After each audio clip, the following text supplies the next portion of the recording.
Мака Автостар немале дополнителен профит со набавката на Мерцедесот од 600.000 евра. Вака сведочеше Страхил Глигоровски во кривичниот суд за случајот Тенк во раздвоената постапка против екс-министерката во МВР Гордана Јанкуловска.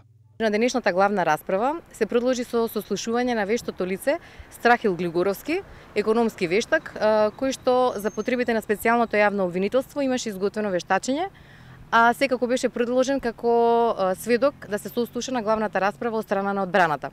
Истиот на денешната главна расправа појасни дека економскиот оператор Мака Автостар при јавната набавка на Мерцедесот S600 Guard во 2012 година не остварил екстра профит, односно остварил профит во рамки на вообичајниот профит за вакви исти или слични трансакции.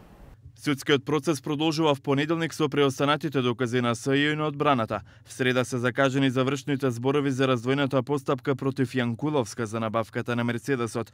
Вчера вештакот Алек Еремечиевски рече дека за набавката на блиндираниот Мерцедес ги имало истите параметри од каталозите, дури и со техничките грешки. Поранешниот шеф на обезбедувањето на екс-премиерот Груевски Дејан Митревски Урко сведочеше за итната потреба од ново возило, бидејќи тие биле застарени.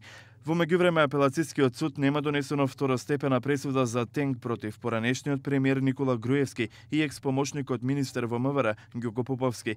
Извори за 1 ТВ од апелација брифираат дека не се очекува апелационите судии да донесат пресуда до петок. Кривичниот суд Груевски го осуди на 2 години затвор, Поповски на 6,5 години затворска казна.